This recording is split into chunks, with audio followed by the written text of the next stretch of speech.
एक मोठी बातमी समोर येते। बारामतीची जी पोटनिवडणूक आहे ती 23 एप्रिलला होणार आहे। बारामती आणि राहुरीत 23 एप्रिलला मतदान होणार आहे, तर 4 मे रोजी मतमोजणी होणार आहे। बारामती आणि राहुरीची पोटनिवडणूक जी आहे ती देखील जाहीर झालेली आहे। 23 एप्रिलला मतदान होणार आहे। आपण बघतोय पोटनिवडणुकीचा कार्यक्रम देखील जाहीर झालेला आहे। या संदर्भात अधिक माहिती देत आहेत आमचे प्रतिनिधी चैतन्य गायकवाड। चैतन्य, बारामती आणि राहुरीची जी पोटनिवडणूक आहे ती जाहीर झालेली आहे, काय अधिकची माहिती?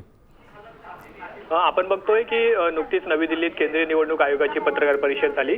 या पत्रकार परिषदेत 5 राज्यांच्या विधानसभा निवडणुका आणि त्याचप्रमाणे महाराष्ट्रातील विधानसभेच्या ज्या 2 जागा आहेत ते बारामती आणि राहुरी या 2 जागांच्या पोटनिवडणुका जाहीर करण्यात आल्या आहे।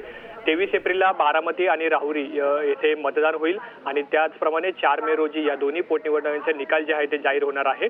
आपण बघतोय की राहुरीचे जे भाजपचे आमदार होते शिवाजी कर्डिले यांचं दुःखद निधन झालं होतं आणि त्याचप्रमाणे बारामतीचे आपले राज्याचे उपमुख्यमंत्री दिवंगत अजित पवार यांचंही दुर्दैवाने निधन झालं आणि या दोन्ही जागांवर आता केंद्रीय निवडणूक आयोगाने पोटनिवडणूक जी आहे ती जाहीर केलेली आहे। 23 एप्रिलला या दोन्ही ठिकाणी मतदान होईल आणि त्याचप्रमाणे 4 मे रोजी या दोन्ही जागांचे मतदानाची आकडेवारी निकाल जो आहे तो जाहीर केला जाणार आहे।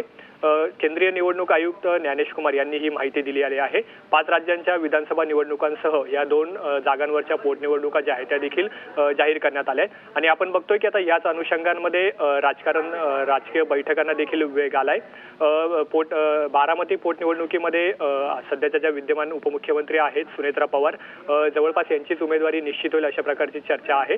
आता खरं तर ही बारामतीची निवडणूक बिनविरोध होणार की सुनेत्रा पवार यांच्या विरोधात कोणी उमेदवार देतं का हे बघणं देखील तितकंच महत्त्वाचं आहे। धन्यवाद चैतन्य दिलेल्या माहितीबद्दल। तर आपण बघतोय बारामती आणि राहुरीचे पोटनिवडणुकीचा जो कार्यक्रम आहे तो जाहीर झालेला आहे। 23 एप्रिलला मतदान होणार आहे, तर 4 मे रोजी या निवडणुकीचा निकाल लागणार आहे।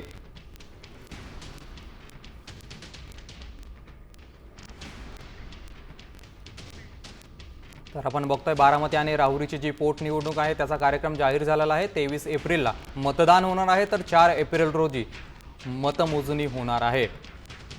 केंद्रीय निवडणूक आयोगाची काही वेळापूर्वीच पत्रकार परिषद पार पडलेली आहे आणि या पत्रकार परिषदेमध्ये केंद्रीय निवडणूक आयोगाने या पोटनिवडणुकीची घोषणा केली आहे।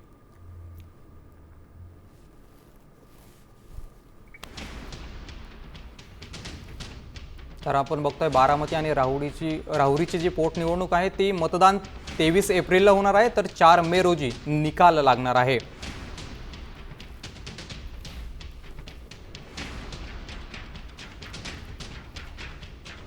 आपण बघतोय शिवाजीराव कर्डिले आणि अजित पवार यांचं निधन झाल्याच्या नंतर आता केंद्रीय निवडणूक आयोगाने